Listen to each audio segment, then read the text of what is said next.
여러분 지금 이 인트로 비디오 볼 때마다 좀 마음이 불편하지 않으세요? 영상은 이쪽으로 보여주고 우리의 들리는 그 찬송 소리는 이쪽으로 가고 말이죠. 참 서로 어울리질 않습니다. 볼 때마다 좀 마음이 불편한데 그게 제가 원하는 거예요. 왜냐하면 우리가 살아가고 있는 이 삶이 그런 식으로 보여집니다. 우리는 성경 속에서 계속해서 평화에 대한 이야기를 듣고 크리스마스 시즌이 되면은 우리의 귀 속에는 계속해서 평화에 대한 메시지가 들려오지만 막상 우리의 눈으로 보여주는 이 세상 가운데는 그렇게 평화가 많지가 않아요. 이 크리스마스 시즌이 되면은 우리가 가장 많이 듣는 단어가 평화입니다. 분명히 성경은 우리에게 평화를 약속해 주었어요. 누가복음 2장에 나오는 첫 번째 크리스마스의 이야기는 우리가 크리스마스만 되면은 늘상 듣는 이야기입니다. 한밤중에 들판에서 우리 목자들이 양떼를 치는데 호련히 하늘에서 천군과 천사가 나타나서 찬송을 부릅니다. 그런데요, 제가 이전에는 제가 정신이 없었는지 제가 한눈을 팔았는지 이 말씀을 읽으면서 거기에 천군이라는 단어가 있었다는 것을 제가 잘 몰랐어요. 근데 이번에 얼마 전에 처음으로 이 말씀을 다시 깊이 묵상하는 가운데 그제서야 천군이란 단어가 거기 있었다는 걸 제가 알게 되었습니다. 혹시 한글로 번역하면서 뭔가 잘못되지 않았을까 싶어서 헬라어 성경을 찾아봤는데 실제로 헬라어로도 스트라티아스 우라니우, 하늘의 군대라고 아주 분명히 적혀 있더라고요. 본문을 정확하게 다시 한번 살펴보니까 사실은 천군이 노래를 부르고 있고요, 천사들이 뒤에서 지금 코러스로 받쳐주고 있는 거예요. 그 하늘의 군대가 나타나서 노래한 내용이 이렇습니다. 지극히 높은 곳에서는 하나님께 영광이요, 땅에서는 하나님이 기뻐하신 사람들 중에 평화로다. 여러분 군대 다녀오신 분들 계시겠지만 제가 군대에서 불렀던 노래들은요 주로 뭐 싸우자, 때려 부수자, 용기를 내자, 승리하자, 뭐 그런 내용들이었어요. 기억하세요? 싸움에는 천하무적, 또 전투와 전투 속에 맺어진 전우야. 심지어 예비군가에도 이런 내용이 있어요. 나오라 붉은 물이 침략자들아, 예비군 가는 길에 승리뿐이다. 사실 이렇게 싸우고 때리고 찌르고 승리하고 이런 게 군대하고 어울리는 노래죠. 그런데 지금 이 하늘에 천군들은 나타나서, 하늘의 군대가 나타나서 한다는 말이 평화로다. 여러분, 이게 무슨 의미일까요? 왜 평화를 하늘의 군대가 선포를 했을까요? 그것은, 평화라는 것은요 그냥 어디서 우리가 주워 들 수 있는 게 아니라 싸움을 통해서 얻어지고 지켜진다는 뜻이에요. 하나님은 그 기뻐하시는 사람들에게 평화를 주시기 위해서 하늘의 군대를 동원하여 싸움도 불사하시겠다는 그 의미가 이 성경 말씀에 기록이 되어져 있는 거예요. 왜냐하면 평화는 우리에게 약속되었지만 우리가 사는 곳은 하늘나라가 아니라 이 땅이기 때문에 그래요. 여러분, 이 땅에서는요 참 평화를 누리기가 쉽지가 않습니다. 인류의 역사가 문자로 이렇게 기록이 된 것이 대강 한 3,500년 정도라 그래요. 놀랍게도 이 3,500년의 기간 동안에 일어난 전쟁의 숫자들을 다 합쳐보니까 4만 건이에요. 그러니까 1년에 10번 이상의 전쟁이 일어나고 있었던 거죠. 역사가 기록한 전쟁들 가운데 죽은 사람들의 숫자를 다 합산해 보니까 36억 명이라는 통계가 있어요. 여러분, 이 지구상의 역사, 3,500년의 역사 가운데 평화조약이 몇 번이 만들어졌는지 아십니까? 8,000번이 만들어졌어요. 그러면 그 8,000번 가운데 지금까지 지켜지고 있는 평화조약은 몇 개나 될까요? 없어요. 하나도 없어요. 다 깨졌어요. 혹시 지금 평화조약이 어디선가 맺어졌다면 우리는 충분히 예상할 수 있는 것은 얼마 지나지 않아 그것도 깨지리라. 왜요? 이 땅 가운데서는 평화를 지키고 유지하기가 그렇게 힘이 드는 겁니다. 이 땅에서는요 우리에게 평화를 줄 수도 없고요, 우리가 이 땅 가운데서 평화를 발견하기도 너무 힘이 들어요. 오직 하나님만이 우리에게 평화를 주실 수 있는 분입니다. 그런데 이 평화는 우리가 생각하는 이 땅에서 발견하는 평화가 아니라 내 안에 주어지는 평화예요. 요한복음 14장 27절에 예수께서 이런 말씀을 하셨어요. 평화를 너에게 끼치노니 곧 나의 평안을 너희에게 주노라. 근데 여러분 이 말씀을 한번 잘 보세요. 예수님께서 내가 평안을 너에게 줄게, 그냥 그렇게 말씀하신 것이 아니라 나의 평안을 너희에게 주겠다라고 말씀하셨어요. 도대체 예수님의 평안이라는 것이 어떨까요? 과연 예수님은 우리가 세상 속에서 상상할 수 있는 그런 평화를 누리셨던 분인가요? 제가 복음서를 보니까 예수님은 어디 하와이의 바닷가에서 아무도 귀찮게 하는 사람 없는 데서 이렇게 펜션에서 맛있는 거 먹고 해변에서 해수욕하고 그 다음에 시간 있으면 골프 치고 그렇게 유유자적한 삶을 살지 않으셨어요. 제가 그것이 나쁘다는 것이 아니라 여러분 여유 있으면 그런 거 한번 즐겨보세요. 그러나 여러분 예수님의 인생을 바라보면은 그렇지 않아요. 밤낮으로 예수님은 율법 학자들의 도전을 받아야 됐습니다. 그분은 계속해서 설교하셔야 됐고요, 계속해서 전국을 걸어서 돌아다니셔야 됐고요, 많은 병자들을 만나서 치료하셔야 됐고요, 죄인들의 친구가 되셨고 결국 모함을 받아서 십자가에 달려 사형을 당하셨어요. 아니 우리가 상상하고 있는 평화라고는 도대체 찾아볼 수가 없는 그런 인생을 사셨어요. 그런데 그분이 하시는 말씀이 나의 평안을 주겠다라고 하시는 거예요. 그분은 우리가 상상하지 못하는 어떤 평화를 가지고 계셨던 거죠. 그래서 예수께서 이 말씀을 그 뒤에다 하시는데, 내가 너에게 주는 것은 세상이 주는 것과 같지 아니하니라.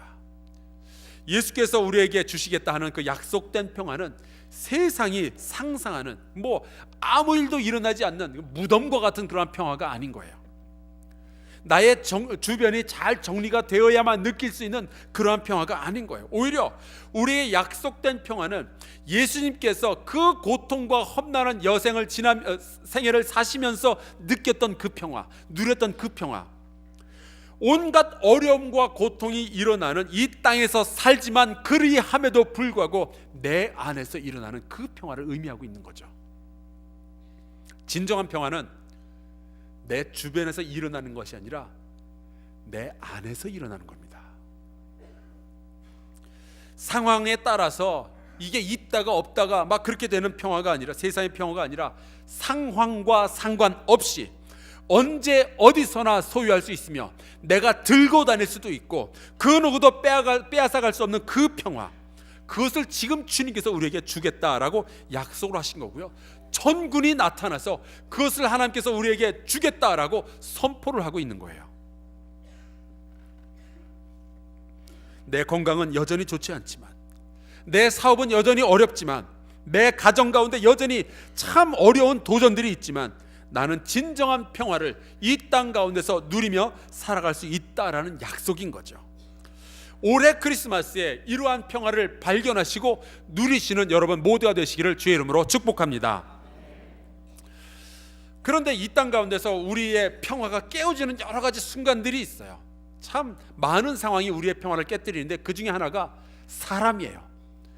사람 하나 잘못 만나면 이 사람이 우리의 평화를 그렇게 깨뜨려 버려요. 이 사람 하나 때문에 모든 평화가 일순간에 사라져 버립니다.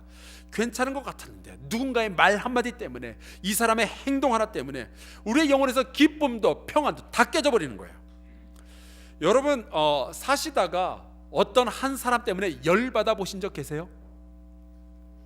미소 짓는 거 보니까 미소 짓는 거 보니까 있으시군요. 저는 지금도 기억나는 사건이 하나가 있어요. 아주 열받았었어요.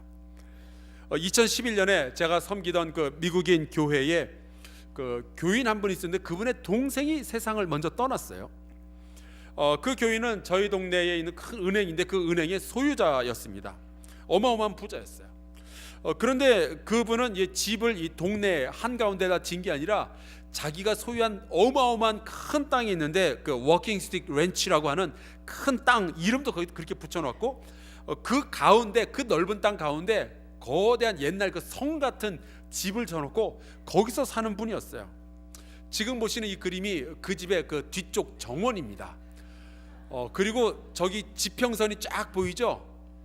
그분의 저 지평선 끝까지가 그분 땅이에요. 어마어마한 부자예요. 제가 이 사진도 제가 찍은 게 아니라 인터넷에 혹시나 하고 들어가 봤더니 인터넷에 나와 있더라고요. 그분을 신방하면서 이제 함께 기도드리고 또 사랑하는 동생을 잃었지만 그래도 마음의 평화가 있기를 바랍니다, 그렇게 이야기도 해주고 위로하고, 그리고 그분의 그 평화로운 정원을 이렇게 한번 쳐다보면서 야 좋다, 그런 마음을 가지면서 제가 다시 이제 집으로 돌아가는 길이었습니다. 제 차에서는 평소처럼 이 CD가 찬양 CD가 연주가 되고 있었고 저는 흥얼흥얼 그 찬양을 따라 부르면서 운전을 하고 있었어요. 근데 이 시골길은 그 포장이 되어 있지 않고 그냥 흙길인데 흙길에다가 자갈만 이렇게 깔아놓은 그런 길 여러분 아십니까? 이게 괜찮은 것 같지만 조금만 잘못하면 이게 차가 이렇게 미끄러져요.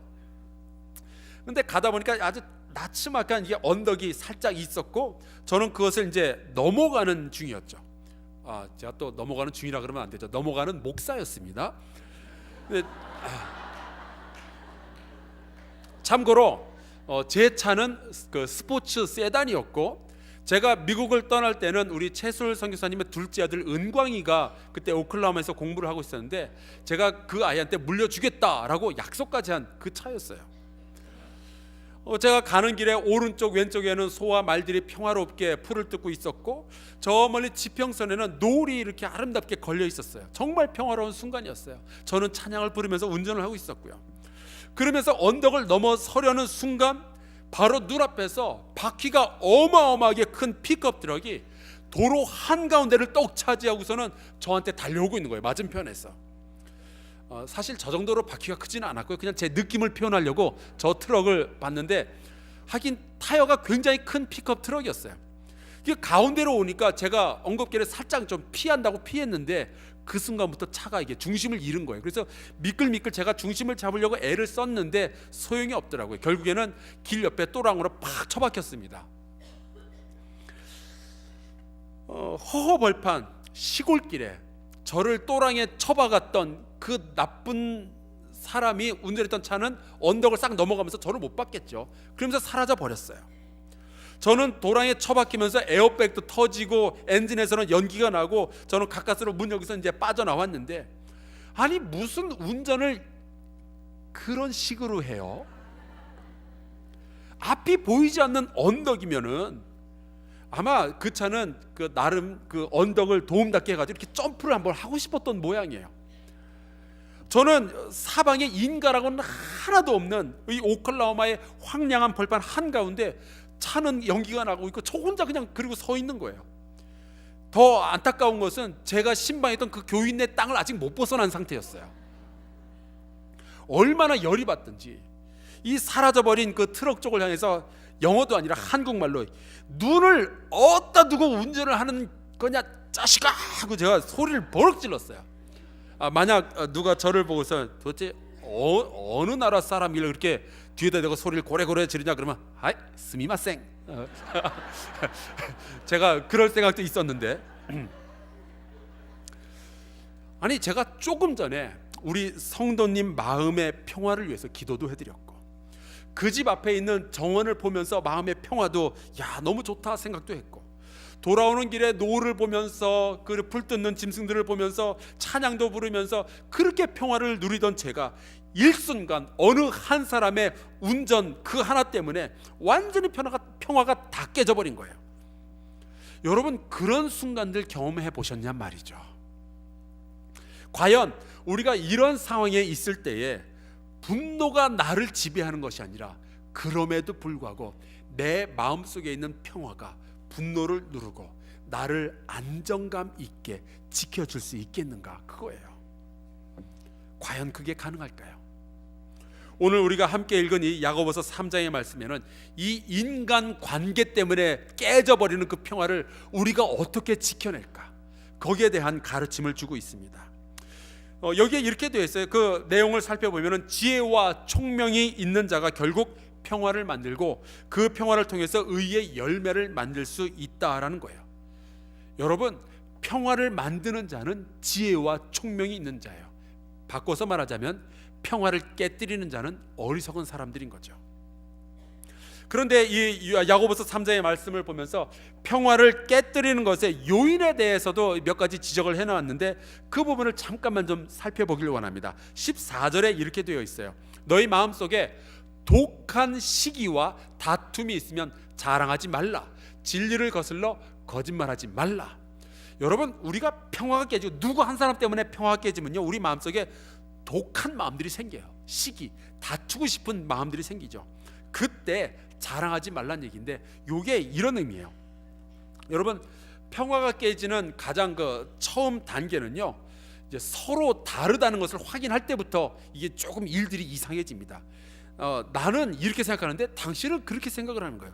나는 신김치가 좋은데 저 사람은 안 익은 김치가 좋다는 거예요. 나는 경상도, 당신은 전라도. 나는 야당, 당신은 여당. 이런 식으로 뭔가 다른 거예요. 그 다르다는 것이 우리에게 어떤 때는 도움이 되거든요. 왜냐하면 다르지 않으면 배울 게 없는 거니까. 그런데 이 다르다는 것을 건강하게 소화하지 못하고, 다르니까 상대하기가 귀찮아지는 거예요. 그때부터 벽을 쌓는 거죠. 경상도와 전라도 사이에 벽을 만들고, 시모와 며느리 사이에 벽을 만들고, 신김치 좋아하는 사람과 안 익은 김치 좋아하는 사람 사이에 벽을 세우고, 이렇게 벽을 세우면은 우리가 한동안은 평화스러운 것 같아요. 왜냐하면은 나랑 너무 달라가지고 상대하기 귀찮은 그 사람을 안 보게 되니까, 말을 안 섞으니까 한동안은 평화스러운 것 같죠. 그런데 벽이 세워지면 그 다음에 생겨지는 문제가 뭔지 아세요?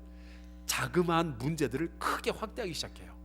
다 알지 못하니까 자그마한 거 가지고 모든 그 사람의 행동을 해석하기 시작하기 때문이죠. 여러분, 정말 아무것도 아닌 거 가지고 싸우는 경우가 우리 사이에 얼마나 많이 있는지 몰라요. 제가 여쭤볼게요. 치약은 끝에서부터 짜서 올라가야 됩니까? 아니면 가운데를 푹 눌러서 짜야 됩니까? 여러분, 이게 큰 문제예요, 작은 문제예요? 작은 문제인데 이거 가지고 싸우기 시작하다가 이혼까지 가는 커플들이 있어요. 여러분, 이게 작은 문제예요. 근데 이걸 굉장히 크게 생각해가지고 큰 문제로 확대하고 우리 이거 가지고 싸우는 거예요. 그래서 어떤 사람이 우리 이런 작은 문제 가지고 싸우지 맙시다. 그러면 상대편이 뭐라 그래요? 이게 작은 문제야? 당신 눈에 이게 작게 보여? 이제 이렇게 되는 거죠. 이게 평화는 그런 식으로 깨져가는 거예요. 여러분, 이 다음 단계가 뭔지 아세요? 그 다음부터는 우리 잘못된 것을 믿기 시작해요. 저 사람은 나를 미워해. 저 사람은 나에게 손해를 입히고 싶어해. 그러면서 저 사람의 행동, 저 사람의 말, 모든 것에 대해서 우리가 오해를 하기 시작하고, 그 사람이 정말로 잘못된 것들만 보며 그 사람의 모든 것들을 잘못되었다라고 규정하고, 우리는 그것을 우리 머릿속에 그냥 받아들이고 그럴 거다라고 생각을 하는 거죠. 잘못된 것을 생각하는 겁니다. 내가 무엇을 잘못했는지 그런 것도 그때부터는 보이지가 않아요. 오직 저 사람의 잘못된 것만 생각하는 거죠. 그 다음은 당연히 우리의 마음속에 분노가 차오르기 시작합니다. 이게 정말 큰 문제예요. 여러분, 우리의 평화가 깨어졌을 때 그 생겨나는 분노는 단지 그 사람에게 대한 나의 반응이 아니라 이거는 내 영혼의 색깔이 되는 수가 있어요. 굉장히 큰 영적인 문제죠. 그때 우리가 어떻게 행동하면 될까요? 14절의 말씀이에요. 너희 마음속에 독한 시기와 다툼이 있으면 자랑하지 말라. 내 영혼의 평화가 깨졌으면은, 내 마음속에 지금 분노가, 그 사람 때문에 분노가 치밀어 오르고 있으면은 이미 우리는 내 자신과 상대방에 대한 잘못된 판단을 내리고 있다는 그 확률이 100%예요.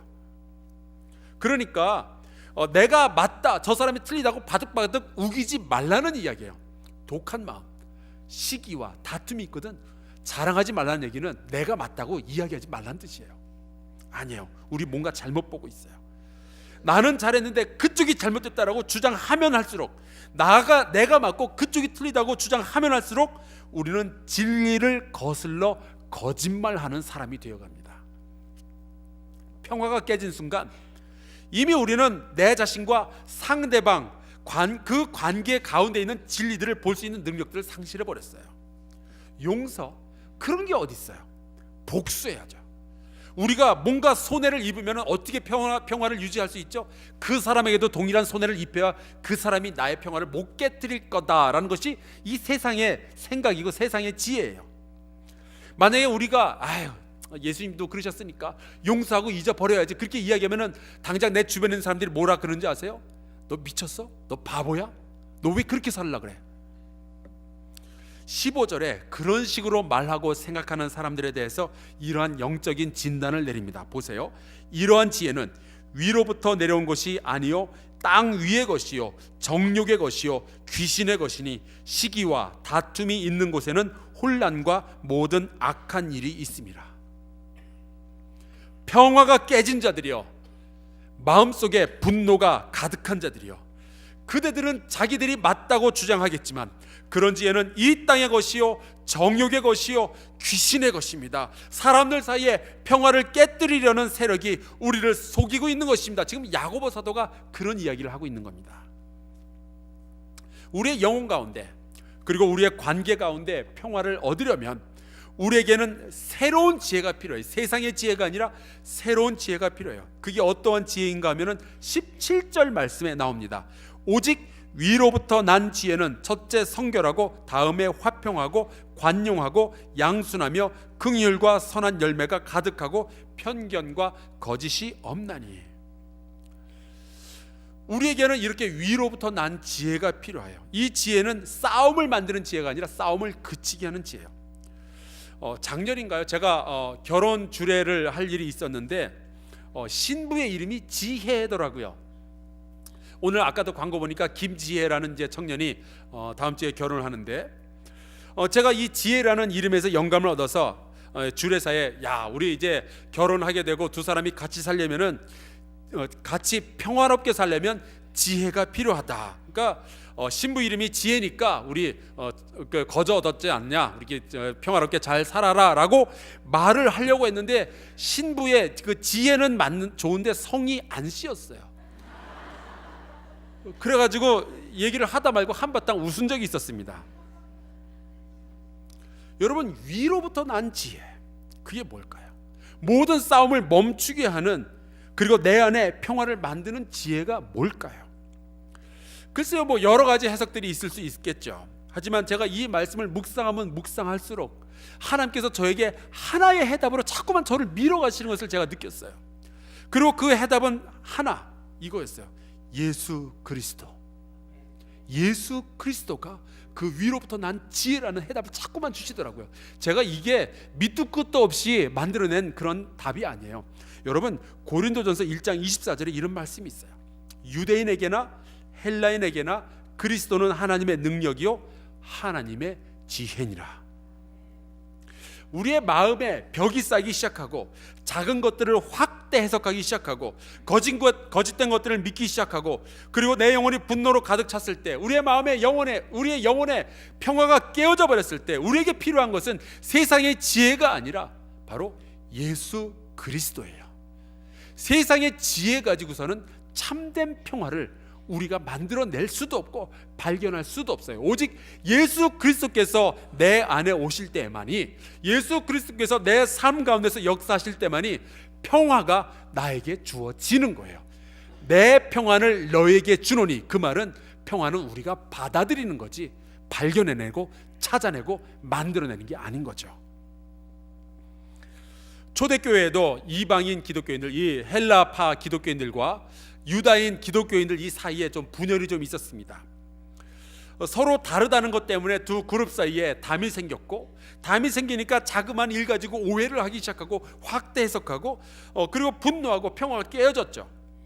바로 그것이 이 세상의 지혜와 마귀가 만들어낸 작품인데, 그들을 향해서 사도 바울이 에베소서 2장 13절 14절에 이런 말씀을 전합니다. 이제는 전에 멀리 있던 너희가 그리스도 예수 안에서 그리스도의 피로 가까워졌느니라. 그는 우리의 화평이신지라. 여러분, 교회는 무슨 동호회가 아니에요. 여러분 믿으시죠? 이게 무슨 반응이죠? 여러분 모르고 교회 오셨어요? 교회는 동호회가 아닙니다. 이게 무슨 클럽이 아니에요. 지난번에 남자 속회 회복을 위한 그 결단을 내리고, 또 지난주에는 우리가 그 신청서를 다 받았죠.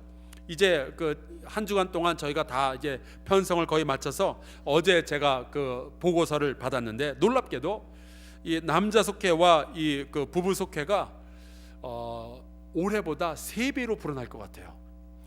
물론 이제 뚜껑을 열어봐야 되겠지만 일단 숨어있는 굉장히 많은 남자분들이 커밍아웃을 선언하시고 또 새롭게 속회에 참여하기로 하셨어요. 속회가 무미 건조하고 무색무취한 것을 벗어나서 각 속회들마다 어떤 색깔을 가지고 우리가 모일 만한 근거들을 만들어준 그게 이유 가운데 좋은 이유 가운데 하나라고 생각을 해요. 그런데 이번 속회 신청서의 결과를 보니까 자전거, 탁구를 빌미로 모이겠다라는 속에 굉장히 많은 사람들이 몰렸더라고요. 하지만 여전히 속회는 어떤 클럽이나 동호회가 아닙니다. 교회는 믿음의 공동체이고 예배 공동체이며 말씀을 함께 묵상하는 공동체입니다. 그렇죠? 교회는 예수 그리스도의 의해서 뭔가 변화받은 사람들의 공동체예요. 그렇지 않아요? 교회는 예수 그리스도에 의해서 뭔가 변화받은 사람들의 공동체입니다. 그렇지 않나요? 너무 늦었어요. 에베소서 2장 14절을 더 읽어드릴게요. 둘로 하나를 만드사 원수된 것 곧 중간에 막힌 담을 자기 육체로 허무시고. 예수 그리스도는 나뉘어진 것, 깨어진 것, 하나였는데 둘이 되어버린 것, 중간에 막힌 것을 다시 하나로 회복시키기 위해서 이 땅에 오신 분입니다. 그분이 바로 하나님의 지혜이고 그분이 바로 위로부터 난 지혜이며 우리 가운데서 평화를 만들어주실 평화의 창조주가 되시는 분이셔요. 바로 예수 그리스도가 우리의 삶에 있어서 평화의 열쇠가 되어주시는 분입니다. 그분이 내 안에 계시고 내가 그분 안에 있을 때에 우리는 이 땅 가운데서 우리의 주변 가운데서 어떤 일들이 일어날지라도 내가 어떠한 상처를 입었을지라도 평화를 누리면서 살아갈 수가 있게 되는 거죠. 세상에 그 어떠한 지혜도 참된 평화는 만들어낼 수가 없습니다. 오직 예수 그리스도만이 우리에게 유일한 가능성이에요. 그렇다면 예수 그리스도로 말미암아 평화를 경험하게 되는 우리, 예수 그리스도로 말미암아 중간에 막힌 담들을 허무는 것들을 경험한 우리는 하나님과 우리 사이에 원수가 되었었는데 예수 그리스도로 말미암아 우리가 다시 아버지와 아들의 자리로 다시 돌아갈 수 있도록 그 평화를 만드신 주님, 그분을 아는 우리는 이 땅 가운데서 무엇을 하면서 살아야 될까요? 그냥 우리끼리 평화만 누리면서 살아가면 될까요? 아니죠. 그거보다 더 고귀한 목적이 우리에게 주어져 있습니다. 오늘 우리가 함께 읽은 본문의 마지막 절을 같이 보길 원합니다. 이렇게 되어 있어요. 화평하게 하는 자들은 화평으로 심어 의의 열매를 거두느니라. 예수 그리스도를 아는 이들, 예수 그리스도가 주는 그 평화를 맛본 이들은, 평화를 아는 이들은 또다시 이 땅 가운데서 그 예수 그리스도의 평화를 전하는 일들을 감당하게 됩니다. 여러분, 그게 우리의 삶의 목표인 거예요. 화평케 하는 자는 복이 있나니 저희가 하나님의 아들 딸이라 일컬음을 받을 것이며. 여러분, 하나님께서 얼마나 그 일을 기뻐하시면 우리를 아들과 딸로 일컬어 주실까요? 하나님께서 화평하게 하는 자들을 얼마나 기뻐하시는 줄 아십니까? 예수 그리스도를 내 마음에 모시고 그분의 평화를 받아서 또 다른 이들에게 전화해주고 용서와 사랑을 전하는 일을 하나님께서 얼마나 기뻐하시는 줄 아세요? 놀랍게도 여기에 관련된 새로운 축복의 비밀이 잠언에 기록되어져 있어요. 제가 소개해 드릴 텐데 여러분, 이거 너무 중요한 말씀이니까 꼭 기억해 두시기 바랍니다. 잠언 16장 7절. 사람의 행위가 여호와를 기쁘시게 하면 그 사람의 원수라도 그와 더불어 화목하게 하시느니라. 놀랍잖아요. 우리가 예수 그리스도의 평화를 받아 그 평화를 또 전달하는 역할을 하려면 또 하나님께서 기뻐하시는 그 평화의 사도의 역할을 한다면은 나의 원수라도 나와 더불어 다시 화목하게 하겠다. 하나님의 약속이에요.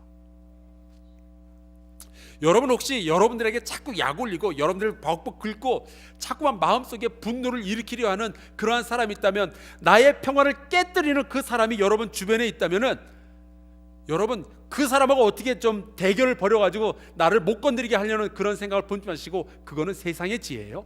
그것이 아니라 하나님의 지혜, 위로부터 난 지혜는요, 하나님을 기쁘시게 하는 거예요. 하나님을 기쁘시게 하면은 하나님께서 그 원수가 나로 화목하게 해주시겠다. 이게 약속인 거죠. 예수를 알면 평화를 누리고 평화의 일을 하게 되며, 그러는 동안에 우리의 무너진 평화가 다시 회복되도록 하겠다. 천군, 하늘의 군대마저 동원해서 이 말씀을 우리에게 선포해 주신 거예요. 반드시 하나님께서 이루어 주실 거라는 말씀이죠. 여러분 혹시 내가 어떤 다른 사람의 불의한 행동 때문에 내가 부당한 대우를 받으며 그것 때문에 내가 평화가 깨진다고 생각을 하십니까? 여러분, 위로부터 난 지혜 대신 예수 그리스도와 함께 평화를 만드는 일을 하시기 바랍니다. 반드시 의의 열매를 거두게 될 것입니다. 불의가 다시 의로 돌아오는 역사를 평화 가운데서 여러분들이 경험하게 되시는 거예요. 제가 기도하는 것이 있어요. 이번 크리스마스 시즌에 예수 그리스도께서 우리의 세상과 우리의 가정과 우리의 마음 가운데 임하여 주셔서 우리가 이 땅 가운데서 어떠한 경험을 하든지 어떠한 고통 가운데 있든지 변함없는 평화를 우리가 누릴 수 있게 해 주시옵소서. 이게 저희 기도의 제목이에요. 제가 또 기도하는 것은 오늘 이 예배를 마치고 저 문 밖으로 나아갈 때에 우리의 평화를 깨뜨렸던 모든 담들이 다시 허물어지고 분노가 사라지고 삶의 진리를 볼 수 있게 되는 그 마음을 주여 우리에게 허락하여 주시옵소서. 예수 그리스도께서 그 일을 위하여 이 땅에 오셨습니다. 저기 베들레헴의 냄새나는 외양간, 저 더러운 말 구유에 예수께서 태어나실 수 있었다면, 그 예수는 오늘날 우리의 삶이 아무리 고통스럽고 더럽고 냄새가 나더라도 우리의 삶 속에 뚫고 들어오셔서 우리 가운데 좌정하시며 우리 가운데서 평화의 일을 일으키실 줄로 믿습니다. 그분과 함께 말도 많고 탈도 많은 이 땅에서 평화를 누리며 평화를 만들며 평화를 전하며 의의 열매를 거두시는 여러분 모두가 되시기를 주의 이름으로 축원합니다.